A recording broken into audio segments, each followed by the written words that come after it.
আমাদের জানাজার প্রথম শব্দ কি? শেষ শব্দ কি? আমাদের আযানের প্রথম শব্দ কি? আবার ইকামতের প্রথম শব্দ কি?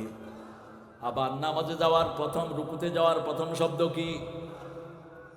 সেজদায় যাওয়ার শব্দ কি? এটা আবার অনেকের ভালো লাগে না। যার ভালো লাগে না বুঝতে হবে উনি মুসলমান না, উনি হলেন মিস্টার মুনাফিক, ইসলাম বিরোধী, কুত্তার চেয়ে নিকৃষ্ট। তোর আল্লাহু আকবার ভালো লাগে না, তুই বাংলাদেশে থাকস কেন? বাংলাদেশের যে কোনো মানুষ বিপদে পড়লে কারে ডাকে? কাকে ডাকে? পদ্মা নদীতে বিপদ হলো, লঞ্চ তুফানে ডুলছে, লঞ্চের ভিতরে অনেক হিন্দু সম্প্রদায়ের ভাইরা ছিলেন, এসে আমি সহ কিছু হুজুর ছিলেন সেখানে, আমাদেরকে বলছে, হুজুর আমাদের ভগবানে এখন কিছু করতে পারবে না, আপনি একটু আজান দেন। আমি কইলাম, আমি আজান দিলে তোমরা কি করবা? আমরাও আজান দেব। আরে তোমরা আগে দাও, আল্লাহু আকবার, আল্লাহু আকবার, আল্লাহু আকবার। চেষ্টা তো করেছে, ঠিক কি না? সবাই জানে বিপদের সময় একজন উদ্ধার করেন, তিনার নাম কি? কক্সবাজারে যখন তুফান উঠে 7 নম্বর 8 নম্বর মহাসংকেত দেখা যায়, কোন বৌদ্ধের মুখে বৌদ্ধ দেবের নাম আসে না। বৌদ্ধরাও বলে বৌদ্ধ কিছু ন করিব, অনরা বগুনে আল্লাহরে বলান। আমরা অনেক আলেম গিয়েছিলাম একটু কক্সবাজার, চট্টগ্রাম, হাজার আলেমের পদচারণায় ধন্য। আল্লামা শফি হুজুরের কথা না বললেই নয়, আল্লামা বাবু নগরী, এদের ঋণ পৃথিবী শোধ করতে পারবে না। আল্লাহ এদেরকে জান্নাতুল ফেরদাউস দান করে দিও। আল্লামা সিফায়েতুল্লাহ, আল্লামা এমদাদুল হক গোপালগঞ্জি, আল্লামা রফিকুল ইসলাম সাইদি, আল্লাহ এদের কবরগুলোকে জান্নাতুল ফেরদাউস বানাও। আল্লামা আজিজুল হকের কবরকে জান্নাতুল ফেরদাউস বানাও। যত ছাত্র গড়ে গেছেন, আপনি চেষ্টা করে এত ছাত্রের কাছেও যেতে পারবেন। এই চট্টগ্রামে কক্সবাজারে তুফান, রেডিওতে ঘোষণা হচ্ছে 10 নম্বর বিপদ সংকেত। সব ধর্মের লোকেরা এসে মসজিদের ইমামদের কাছে বলছে, হুজুর ওনারা একটু আল্লাহরে বলা। হুজুররা আজান দিচ্ছে, আজানের আওয়াজ যত দূরে যায় তত দূরে বিপদ সরে যায়। আজানের আওয়াজ যত দূরে যায় তত মাগফিরাতের সব ওই মানুষটার জন্য মাগফিরাতের দোয়া করতে থাকে। হাত্তাল হুতু ফি বাহরিহি, সাগরের মাছ, আকাশের পানি পর্যন্ত তার জন্য দোয়া করতে থাকে। 12 বছরে যেই লোকটি ফ্রি আযান দেয়, রাসূল সাল্লাল্লাহু আলাইহি ওয়াসাল্লাম বলেছেন সে জান্নাতি হয়ে যাবে। সেই আল্লাহ রাব্বুল আলামিন বলছেন, যালিকাল কিতাব, এটা এমন কিতাব, এটা দুনিয়াতে এটার কিছুই নাই। যালিকাল কিতাব, দূরের জন্য যালিকা ব্যবহৃত হয়, এটা অমুক জায়গায় এমন জায়গায় আছে, সেখানে পৌঁছানোর ক্ষমতা কারোই। দুনিয়ার কাগজের কোরআন পুড়ে দাও, কিচ্ছু হবে না। আসল কোরআন কার কাছে আছে? কার কাছে? পৃথিবীর সব বাইবেল পুড়ে দিলে দ্বিতীয় বাইবেল তৈরির সামর্থ্য তাদের হবে না। সব ঋগ্বেদ, অথর্ববেদ, লেজুরবেদ, কল্কি, পুরাণ, মহাভারত, গীতা পুড়ে দিলে আরেকটা হুবহু বানানোর কোনো ক্ষমতা থাকবে না, কারণ এগুলোর কোনো হাফেজ নাই। এই কোরআনের হাফেজ আছে না নাই? সারা দুনিয়াতে এখন 1.5 কোটি মানুষ এই কোরআনকে সিনায় ধরে রেখেছে। আর এই বাংলাদেশে প্রায় 45,000 হেফজোখানা আছে, যেটাতে প্রতিদিন রাত 3টার সময় উঠে পড়া শুরু করে, আউযু বিল্লাহি মিনাশ শাইতানির রাজিম, বিসমিল্লাহির রহমানির রহিম। আমরা আমাদের বাচ্চাদেরকে কোরআন শিখাবো, রাজি আছে তো? সবাই রাজি আছেন? একটু হাত তুলে আল্লাহকে দেখা দেন কারা কারা রাজি আছেন।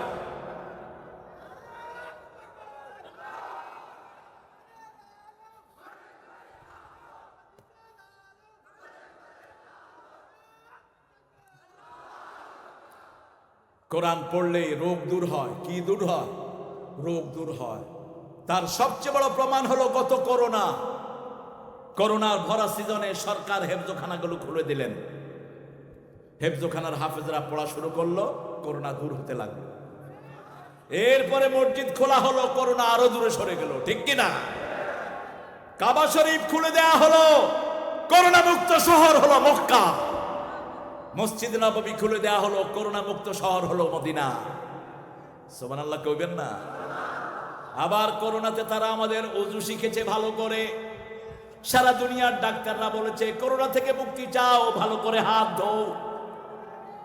আমরা ওযুতে ভালো করে হাত ধুই, ঠিক কি না? কয়বার ধুই একবার ওযুতে? সারা দিনে আমরা 27 বার হাত ধুই। কয়বার? 27 বার। ওযু যতবার করি প্রত্যেক সময় 3 বার। প্রথম হাত কয়বার ধোয়া? 3 বার। এরপরে কুলির সময় বোধহয় হাতে পানি লাগে না নাকি? কুলি এমনি পানিতে হাত কইরা কুলি করে। মুখে পানি দেন কি দিয়া? নাকে পানি দেন কি দিয়া? মুখ ধুন কি দিয়া? হাত যে কিরকম ধোয়া হয় এটা তোদের 14 গোষ্ঠী টের পাবে না যারা তোরা ইসলাম জানোস না। আমেরিকাতে, ইংল্যান্ডে ওরা গ্রুপ বানিয়েছে হ্যান্ড ওয়াশ পার্টি, যারা হাত ধোয়া শিখাবে। Hand wash party. এক মুসল্লির ঘরে গিয়ে নক করেছে। মুসল্লি বলছে, হয়ে যে কে তোমরা? বলছে আমরা হ্যান্ড ওয়াশ পার্টি, আমরা হাত ধুইতে আসছি। হোয়াট? কি হাত ধুইতে আসছ? আমি তো দৈনিক 27 বার ধুই, তুই কয় বার ধোস? ও কয় যে তোর কাছে মাহফুজ চাই, দোয়াও চাই। বলছে মুসলমানদের কাছে যেও না, এদের যে হাত ধোয়া পৃথিবীতে আর কেউ পারে? এদের চেয়ে সুন্দর করে মুখ ধুইতে আর কেউ পারে? এদের চেয়ে সুন্দর করে নাকে পানি দিতে আর কেউ পারে না। এরা কি সুন্দর করে কান ধোয়, কানকে এইভাবে পরিষ্কার করে। দেখেন রাসূল সাল্লাল্লাহু আলাইহি ওয়াসাল্লামের সুন্নাহ, কোন আঙ্গুল? কোন আঙ্গুল? এই ডান আঙ্গুল, এখান দিয়ে ঢুকাইতেন। কানের নিচে যত ময়লা সব সাথে সাথে শেষ। ওযুর পানি যত জায়গায় যায় রাসূল বলেছেন সব জায়গার গুনাহগুলো সাথে সাথে ঝরে যায়। ওযুর পানি মুছে ফেলবেন না। আমরা তো তোয়ালিয়া টিস্যু নিয়ে সমানে মুছি।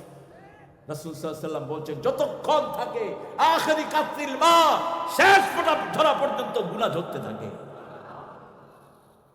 কিয়ামতের ময়দানে মা আয়েশা রাদিয়াল্লাহু আনহা বললেন, ইয়া রাসূলুল্লাহ, হাজার কোটি মানুষের ভিতরে আপনার উম্মত কিভাবে চিনবেন?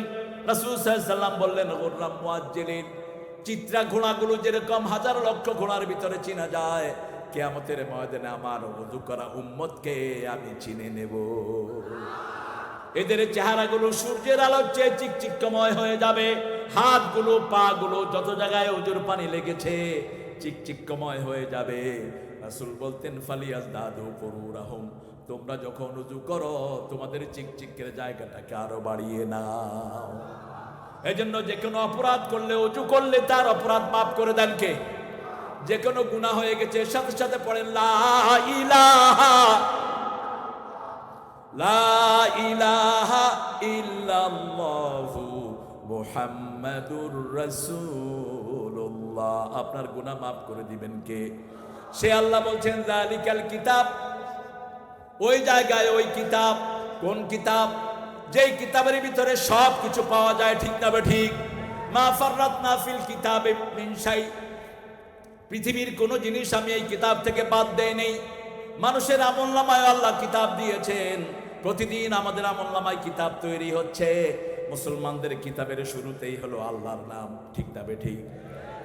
কারণ আমরা সকাল বেলায় ঘুম থেকে উঠে আমরা দোয়া পড়ি। কি দোয়া পড়ি?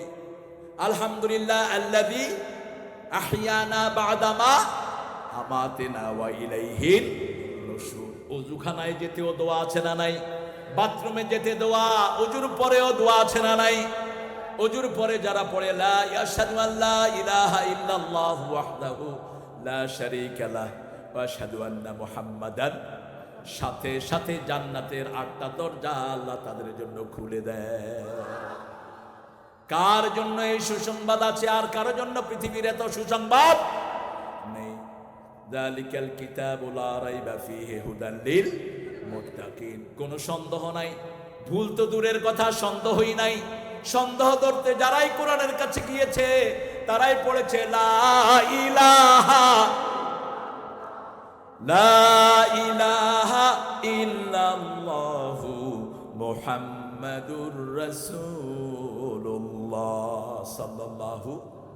মরিস বুকাইলি পৃথিবীর শ্রেষ্ঠ গাইনোলজিস্ট, গাইনি ডাক্তার, পৃথিবীর সর্বশ্রেষ্ঠ ডাক্তারদের একজন।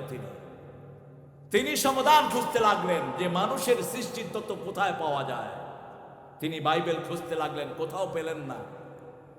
তিনি কোরআন খুলে দেখে এটা আরবিতে, তিনি চিন্তা করলেন যে কোনো হুজুরের কাছে গেলে হুজুর তিনার মত অনুযায়ী আমাকে ব্যাখ্যা দিবেন। I better learn the Quran my self. আমি নিজেই কোরআন পড়ে যেন বুঝতে পারে। আমি আরবি শেখা শুরু করলাম। আমি আরবি শিখলাম। আরবি শিখে কোরআনের প্রথম সূরা নিয়ে আমি বসলাম। প্রথম সূরাতেই আবার 50 বছরের গবেষণার রেজাল্ট আমি পেয়ে গেলাম। প্রথম সূরা যখন আমি খুললাম, প্রথম সূরাতে আল্লাহ বলছেন ইকরা বিসমি রাব্বিকাল্লাযী খলাক খলাকাল ইনসানা মিন আলাক ইকরা ওয়া রাব্বুকাল আকরাম আল্লাযী আল্লামা বিল কলম আল্লামাল ইনসানা মা লাম ইয়ালাম। তিনি পড়লেন, পড়ো রবের নামে। কার নামে? আজকে রবের নামে পড়ে নাই দেখি স্কুল কলেজে পোলাপান আড্ডা মারে, পোলাপান বিভিন্ন মেয়েকে উত্তপ্ত করে, ঠিক কিনা? রবের নামে পড়ে না দেখে মেয়ের হাতে বাপ খুন হয়। রবের নামে পড়ে না দেখে আজকে চুরি বেড়েছে, ডাকাতি বেড়েছে, ঠিক কিনা? রাহাজানি বেড়েছে, গাঁজা বেড়েছে। দিনাজপুর শহরে অবশ্যই বলে নাই। আমার পুলিশ ভাইরা পাগলের মতো হয়রান হয়ে যাচ্ছে। হাজার চেষ্টা করে উদ্ঘাটন করা যাচ্ছে না। আবার পুলিশ ভাইরা উদ্ঘাটন করলেও এদেরকে শাস্তিও দিতে পারছে না বিভিন্ন রকমের চাপের কারণে, ঠিক না বেঠি? ছোট ছোট বাচ্চারা গাঁজার ব্যবসায় লিপ্ত। কেন হয়েছে এটা? আর যারা মাদ্রাসায় পড়ে দেখবেন এই ছেলেগুলো বিনয়ের সাথে দাঁড়িয়ে থাকে, ওস্তাদ কখন কোন আদেশ করে, ওস্তাদের আদেশ যদি মানতে একটু দেরি হয় গুনাহ হয়ে যাবে, ঠিক কিনা? কথা কন না কেন? মাদ্রাসার ছেলেরা গাঁজার ব্যবসা করে, পেয়েছেন কখনো? কথা বলেন। মাদ্রাসার হুজুর গাঁজার ব্যবসায় ধরা পড়ছে, পাওয়া গেছে। ওই যে সিরাজকে নিয়ে যে সমস্ত ধূম্রজাল সৃষ্টি হয়েছে, এখন ঘটনা এসেছে সিরাজ বেকসুর খালাস, সিরাজ মাফ। সিরাজের ওই মাদ্রাসায় যে চক্রটা ছিল, ওই নুসরাত নিজেই ছিল চরিত্রহীন। 22-23টা ছেলের সাথে সে নষ্টামি করে বেড়াতো। এই সিরাজ তাকে বলেছে, তুমি যদি এই চরিত্রহীনতা না ছাড়ো আমি তোমাকে বের করে দেব। তখন সেই মেয়ে একটা চক্রের সাথে মিলে সিরাজের বিরুদ্ধে লাগে। সত্য আস্তে আস্তে বেরিয়ে আসবে, ঠিক কিনা? মাদ্রাসা আছে যেখানে রহমত আছে। মাদ্রাসার 100 বছরের ইতিহাস, 250 বছরের ইতিহাস, কোন হাইজাকার মাদ্রাসায় পড়া ছেলে পাওয়া যায় না। তবে বউপিটাইনার ভিতরে মাদ্রাসার হুজুরও আছে। হ্যাঁ, বউপিটা এরকম হুজুর আছে না? এটা আসল হুজুর না, এটা হুজুরের ভেষ ধরছে। কিছু হাইজাকার আছে বাঁচার জন্য হুজুরের ভেষ ধরে। যেমন আরিচা ঘাটে হাইজাকারদের সর্দারকে ধরা যাচ্ছিল না, 8 বছর গবেষণা করে ধরা পড়লো। এত বড় দাঁড়ি, মাথায় টুপি, লম্বা জুব্বা, মসজিদে কাজ করতো সব। মসজিদে একজন কনস্টেবল নামাজ পড়ছেন। পুলিশদের মধ্যে আল্লাহর ওলি আছে না নাই? ভুরি ভুরি পাবেন। আমি দেখেছি অনেক অফিসারকে রাতের বেলায় অন্ধকারে আল্লাহর দরবারে দাঁড়িয়ে কাঁদতে থাকতে দেখেছি। আমি দেখেছি র্যাবের অনেক অফিসার ড্রেস নিয়ে আল্লাহর দরবারে দাঁড়িয়ে কাঁদছে। আমি দেখেছি। আমাদের এই বাহিনীতে ভালো ভালো মানুষ না থাকলে এই বাহিনী এত উৎকর্ষতা সাধন করতে পারত না। পৃথিবীর শ্রেষ্ঠ বাহিনী বাংলাদেশের এই বাহিনী। শান্তি কমিশন হা করে থাকে কখন বাংলাদেশে সৈন্যরা আসবে, কারণ ওরা অনেক গবেষণা করে চোখ ধরতে পারে না। আমার দেশের পুলিশ র্যাব চোখ দেখে চোখ ধরে ফেলে। গাড়িতে উঠে সামনে থেকে পিছনে হেঁটে যায়, কয় তুই উঠ। ও পড়ে লা ইলাহা ইল্লা আনতা সুবহানাকা ইন্নী কুনতু মিনাজ জালিমিন। ওর পকেটে হাত দেয়, দেখে যে ইয়াবা রহমাতুল্লাহি আলাইহি। আরেক প্যাকেটে হাত দেয়, দেখে দে ফেন্সিডিল মাদ্দাজিল্লুহুল আলী। কত ট্যালেন্ট! আল্লাহ এদের সংখ্যা বাড়িয়ে দেন। চিৎকার করে বলেন আমিন। একজন পুলিশ কনস্টেবল, পুলিশের অফিসার, তিনি গিয়ে নামাজ পড়ছেন। হঠাৎ করে দেখে যে ওই হুজুরের কাছে কিছু লোক আসছে। তিনি সালাত পড়ছেন, আসরের সালাত। দেখে যে লোকেরা এসে ওই যে হাইজ্যাকের পয়সা দিয়ে যাচ্ছে। পরে উনি কোনে কয়, এই এত কম কেন? ও আসে নেই? ওই যে 3 নম্বর ঘাটে যে হাইজ্যাক করে, হে কই? উনি নামাজ সালাত আদায় করে তসবিহ জপছিলেন আর কানায় কানা দেখছিলেন। পরে বাহিনী নিয়ে এসে দেখে যে ও হলো হাইজাকাতের সর্দার, কিন্তু পোশাক পরেছে ইমামের, ঠিক কিনা? পোশাকের দোষ না, দোষটা হলো চোরের। ওই চোর আলেমের পোশাক পরেছে, ঠিক কিনা? যারা বিবির গায়ে হাত তোলে এরা সামাজিক চোর, এরা সামাজিক চরিত্রহীন। রাসূল সাল্লাল্লাহু আলাইহি ওয়াসাল্লাম বলেছেন, হাত তোলা তো দূরের কথা, কোন মেয়েকে গালিও দিতে পারবা না। দুনিয়ার সব মেয়েদের বাপ আমি নবী মুহাম্মদ সাল্লাল্লাহু আলাইহি ওয়াসাল্লাম। তুমি যখন কোন মেয়েকে গালি দাও, সেই গালি আমার উপরে পড়ে। লা তাসুবুল বানাত ইন্নী আবুল বানাত, কখনো গালি দিও না। রাসূল সাল্লাল্লাহু আলাইহি ওয়াসাল্লাম বলতেন, তোমাদের দুনিয়া থেকে তিনটা জিনিস আমার বড় প্রিয়। প্রথম হলো সুগন্ধি, 2 নম্বর মায়ের জাতি, 3 নম্বর কুররাত আইনি ফিস সালাত, ফিস সালাত, আমার চক্ষু শীতলকারী সালাত এবং সালাত। দুর্ভিক্ষ থেকে দূরে থাকতে হবে, ইবাদত করতে হবে কার? আজকে থেকে স্বপন দেব আল্লাহর ইবাদত ছাড়বো না। রাজি আছেন তো? 5 ওয়াক্ত নামাজ ছাড়বো না। রাজি আছো মুসলমান? হাত তুলে দেখায় দাও।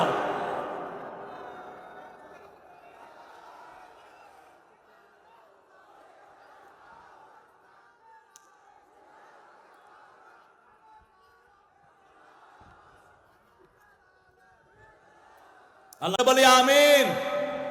সালাত বেশি যে ঘরে, রহমত বেশি সেই ঘরে। সালাত আছে যেখানে, বরকত আছে সেখানে। সালাত যত বেশি, বরকত তত বেশি। দেখেন না বাংলাদেশের বরকত কি বাড়া বেড়েছে। আপনাদের উত্তরবঙ্গের বরকতই যে সবচেয়ে বেশি। অধিকাংশ তরকারি যায় থেকে, কথা বলেন না কেন? উত্তরবঙ্গে কফির দাম এত কমে গরুও খায় না। আর ঢাকা শহরে কফি পায়ও না খেতে। একটা কফি এখন 60 টাকা 70 টাকা, আর উত্তরবঙ্গে কখনোই 20 টাকার উপরে ওঠে না। আমাদের দেশের শ্রমিকেরা কোনো, চাষিরা কোনো পয়সা পায় না, পয়সাগুলো খেয়ে যায় মধ্যস্বত্বভোগীরা। বিনয়ের সাথে অনুরোধ করব, যদি দুর্ভিক্ষ ঠেকাতে হয় চাষিদেরকে বাঁচান।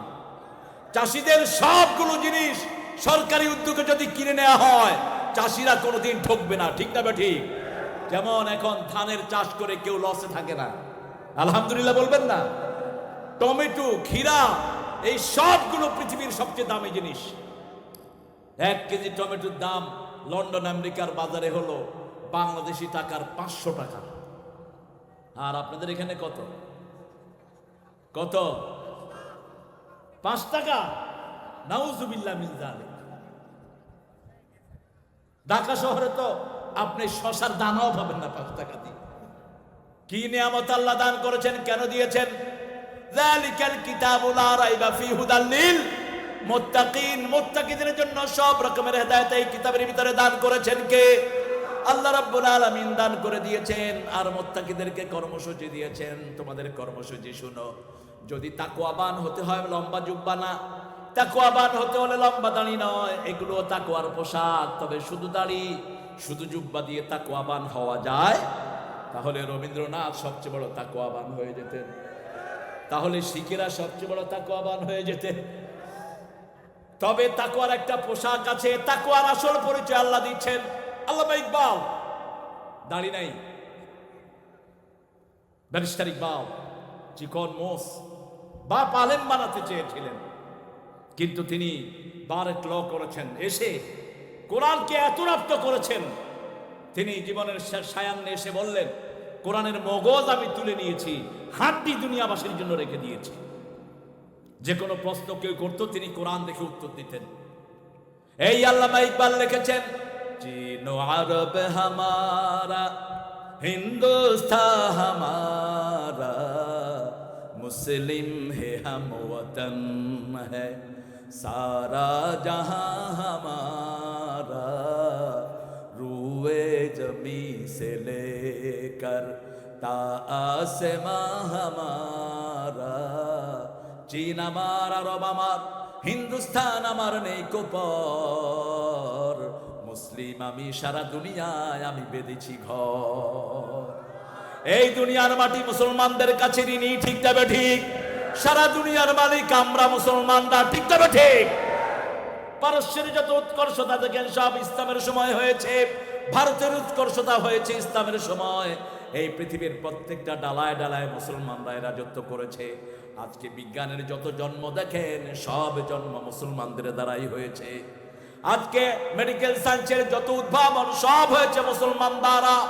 এই জন্য সারা দুনিয়া ইসলামের কাছে ঋণী, ঠিক তবে ঠিক। ভারতের জাতীয় সঙ্গীতের লেখক ছিলেন আল্লামা কবি ইকবাল। তিনি যখন শিকওয়া লিখলেন, কিছু আলেম তাকে কাফের ফতোয়া দিলেন। এরপরে তিনি লিখলেন জবাবে শিকওয়া, শিকওয়ার জবাব, সাথে সাথে ওই আলেমরা তাকে আল্লামা উপাধি দিলেন। তাহলে তাকওয়ার ডেফিনিশন কি? আল্লাহ বলছেন আল্লাযীনা ইউমিনুনা বিল গায়ব। তাকওয়ার প্রথম শর্ত হলো গায়েবের প্রতি ঈমান। আমার আল্লাহ গায়েব, আল্লাহকে দেখা যায় না। আল্লাহকে দেখার ক্ষমতা পৃথিবীর কারোই। যদি কেউ বলে সে আল্লাহকে দেখেছে, সে আসলে শয়তান, সে আসলে কি কোরআন বিরোধী কথা বলছে। আল্লাহ বলছেন লান তারানি, রাসূল সাল্লাল্লাহু আলাইহি ওয়াসাল্লাম আল্লাহকে দেখেন নাই। মা এসে জিজ্ঞেস করেছেন মেরাজ থেকে আসার পর, হাল রাআইতা আল্লাহ, আপনি আল্লাহকে দেখেছেন? তিনি বলছেন না, আমি দেখিনি, আমি দেখি নাই। আল্লাহকে দেখতে হলে জান্নাতের চোখ লাগবে, যেটার জন্য রাসূল দোয়া করতেন প্রতিদিন সকালে এবং সন্ধ্যায়। কষ্ট হচ্ছে আপনাদের? হ্যাঁ, ইসলামের জন্য সবকিছু দিতে রাজি আছেন তো? শহীদ হতে রাজি আছেন তো?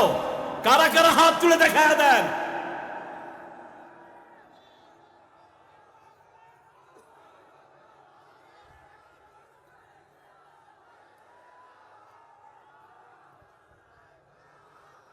আল্লাহ কবুল করুক। চিৎকার করে বলি আমিন। আমার রাসূল কাউকে আগে আক্রমণ করেন নাই, আমরাও আগে আক্রমণ করব না। তবে আক্রান্ত হলে আমরা ছেড়ে কথা বলবো না।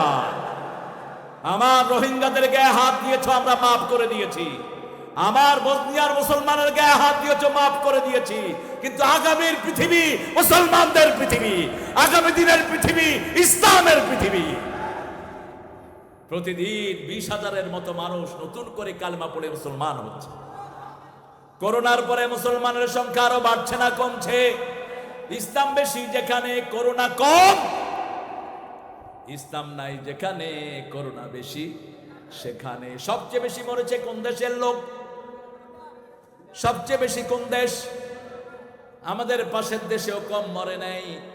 কত মরেছে কোনো হিসাব নাই। পোড়ানোর মতো আগুনও তাদের কাছে ছিল না। আর বাংলাদেশে আমাদেরকে হেফাজত করে দিয়েছেন কে? মুসলিম ওয়ার্ল্ডে হেফাজত করে দিয়েছেন কে? এই জন্য ঈমান লাগবে। ঈমানের দাম সবচেয়ে বেশি, ঠিক না? ঠিক। জান দিব কিন্তু ঈমান দিতে রাজি, সব দিতে রাজি কিন্তু ঈমান দিতে রাজি। গায়েবের প্রতি ঈমান। প্রথম গায়েব আমার আল্লাহ, 2 নম্বর গায়েব জান্নাত এবং জাহান্নাম, 3 নম্বর গায়েব রাসূলগণ। কোন নবীকে আমরা দেখি নাই আলাইহিস সালাতু ওয়াস সালাম আজমাইন। ফেরেশতাদেরকে আমরা দেখি নাই। এই গায়েবের প্রতি আমাদের বিশ্বাস করতে হবে। গায়েবের প্রতি যারা বিশ্বাস করে, ইউকিমুনাস সালাতা ওয়া মিম্মা রাযাকনাহুম ইউনফিকুন, তারা নামাজ কায়েম করতে যায়। আমরা মসজিদে যাব, মসজিদে যারা যায় তারা মুমিন, যারা যায় না তারা কাফের। নামাজে যারা যায় তারা মুমিন, যারা যায় না তারা কি? মসজিদে নামাজে যারা যায় তারা মুমিন, আর যারা যায় না তারা মুশরিক। রাসূল সাল্লাল্লাহু আলাইহি ওয়াসাল্লাম বলেছেন, যারা 5 ওয়াক্ত সালাতে মসজিদে যায় তাদের জন্য তোমরা ঈমানের সার্টিফিকেট দান করে দাও। ইসলাম নিয়ে কটাক্ষ করলে দুনিয়াতেও বেইজ্জতি, আখিরাতেও বেইজ্জতি। দেখেন না, একটা বেডি আমাদের দেশে ঢুকতে পারবে না, কোনোদিন পারবেও না। কি নাম? কি নাম? কোনোদিন ঢুকতে পারবে না। আমাদের দেশে আরেকজন ইসলাম নিয়ে কটাক্ষ করেছেন, আল্লাহ থাপ্পড় মেরে তার মন্ত্রিত্ব নিয়ে গেছে। কি নাম জানি? সবাই মুখস্থ। হ্যাঁ, টাকা। আহারে, ইসলাম যে কি নিয়ামত। হজ নিয়ে কথা বলেছেন আরেক মন্ত্রী, আল্লাহ তাকেও থাপ্পড় মেরে বসা দিয়েছেন। খবরদার, ইসলাম নিয়ে খেলা করবা না। ইসলাম বুঝার চেষ্টা করো। নিজে মানতে পারো না, আত্মসমর্পণ করো আল্লাহর কাছে। মেয়েরা পর্দা করে, কয় তুই মোল্লা হইছ, তুই বোরকা নিছ কে? বোরকা নিবি যখন বয়স বাড়বে 50-এর পরে। আরে 60-এর পরে বোরকা নেওয়ার দরকারটা কি? 60 বছরের মা বোরকা পরে যাচ্ছেন, ওনার সাথে 22 বছরের যুবতী মেয়ে বোরকা নাই। আচ্ছা বলেন তো কার বোরকার দরকার বেশি? আহারে, এটা বোঝা দরকার আমার মায়েদের। আপনি 60 বছর বয়সে বোরকা পরেছেন ভালো, কারণ বুড়ির জন্য কে আছে? বুড়া আছে। ওই যে কইছে ইংল্যান্ডে দেখলাম ট্রেনের ভিতরে 2 বুড়ি বসে আছে, উল্টা দিকে 2 বুড়া। এখন বুড়ি বলছে, could you save me gentleman, could you save me? what's gonna harm you? কি তোমার সমস্যা? তোমাকে সেভ করতে হবে কেন? দেখো ওই 2 বুড়া আমগো দিকে তাকাইতেছে। বাজারে গেলে পচা মাছেরও খরিদ্দার আছে না নাই? কিন্তু আসল পর্দার দরকার আমার যুবতী মায়ের, ঠিক না ঠিক? 10 বছর বয়সে তাকে আপনি বোরকা পরিয়ে দেন, তাহলে জেসমিনের মতো মেয়ে ধর্ষিতা হবে না। 10 বছর 7 বছর বয়স থেকে তার মাথায় পর্দা দিয়ে দেন, হাফ প্যান্ট পরায়েন না। বেগম রোকেয়ার বাড়ি কোথায়? আহারে, আল্লাহর শ্রেষ্ঠ মহিষী নারী। ওই সময় অন্ধকারের যুগে কোরআনের আলোচনা শিক্ষার কথা বলেছেন এই মহিষী নারী। আল্লাহ তার কবরটাকে জান্নাতুল ফেরদাউস বানিয়ে দিন। নিজে কোরআন পড়তেন, মানতেন, মানুষকে কোরআনের নসিহত করতেন এই মহিলা। আমাদের মেয়েদেরকে যদি আমরা ছোটবেলা থেকেই পর্দা দেই, আপনি দেখেন মাদ্রাসার ছোট ছোট মেয়েরা যখন মাদ্রাসায় যায়, মাথায় কি থাকে? 5 বছরের মেয়ে পর্দা পরে যাচ্ছে, কোন বাঁদর চোখ উঠিয়ে তাকানোর কোনো ক্ষমতা নাই। যদি কোনো বোরকা পরা মেয়েকে কেউ টিজ করে, কেউ যদি চোখ টিভি মারে, মানুষে থাপড়াবে তারে ধরে। এরে চোখ টিভি দিলি কেন? ঠিক না বে ঠিক? ইংল্যান্ডে হিথ্রো এয়ারপোর্টে দেখি এয়ারপোর্ট জাম, 2 জন বোরকা পরা মহিলা আসলেন আরব, শুধু চোখগুলো কাকের মতো দেখা যাচ্ছে, কাক সব ঢাকা। সাথে সাথে কয়েকটা ছেলে উঠে ওই মেয়েদেরকে বসার জায়গা করে দিয়েছে। আমি বললাম, হে বয়েজ, আর ইউ মুসলিম? তোমরা কি মুসলমান? করো না, আই এম খ্রিস্টান, হি জুইশ। ও ইহুদি, আমি খ্রিস্টান। আমি বলছি সিদ্দিলা কেন? ওর ড্রেসকে আমরা সম্মান করি। পৃথিবীর সর্বশ্রেষ্ঠ ড্রেস মেয়েদের বোরকা, ঠিক না ঠিক? হেজাব আছে যেখানে রহমত আছে। একটা মেয়ে যখন নিজেকে পর্দাশীলা করে, আল্লাহ রহমতের ফেরেশতা দিয়ে তাকে পাহারা দিয়ে দেয়। এই জন্য মেয়েরা যখন সলাতেও দাঁড়াবে, তাদের গোড়ালি যেন তারা ঢেকে দাঁড়ায়। এই মেয়েরা প্রথম নামাজের সাথী হয়েছেন রাসূল সাল্লাল্লাহু আলাইহি ওয়াসাল্লামের। রাসূলের প্রথম জামাতের মুসল্লি হলেন মা খাদিজাতুল কুবরা রাদিয়াল্লাহু আনহা, আর একদিকে ছোট্ট আলী রাদিয়াল্লাহু আনহু। এই 2 জনকে নিয়ে পৃথিবীর প্রথম জামাত শুরু করেছেন মুহাম্মাদুর রাসূলুল্লাহ সাল্লাল্লাহু। আমরা আমাদের বাচ্চাদেরকে সালাত আদায় করব, মসজিদে নিয়ে যাব। ছোট বাচ্চাদেরকে মসজিদে নিলেই অনেক মুরব্বীদের মেজাজ খারাপ হয়, বিভিন্ন রকমের চোখ তুলে বাচ্চাদের দিকে। এটা অবশ্য দিনাজপুরে নাই। বাচ্চাদেরকে দেখলে এই এই এই, বাচ্চা মনে করে বোধ আমি ডাকাতি করেছি। আমি দেখেছি অনেক বাচ্চাকে মুরব্বীরা লাঠি দিয়ে গুতায়, বেরা। আহারে বাবারা, আপনার হাদিস পড়েন, রাসূল সাল্লাল্লাহু আলাইহি ওয়াসাল্লাম মসজিদে নববীতে সালাত আদায় করছেন। তিনি সিজদায়, আলী রাদিয়াল্লাহু আনহুর ছেলে রাসূলের নাতি হুসাইন এসে ঘাড়ে বসে গেছে। ঘাড়ে বসা রাসূল সাল্লাল্লাহু আলাইহি ওয়াসাল্লাম সিজদা লম্বা করে দিয়েছেন।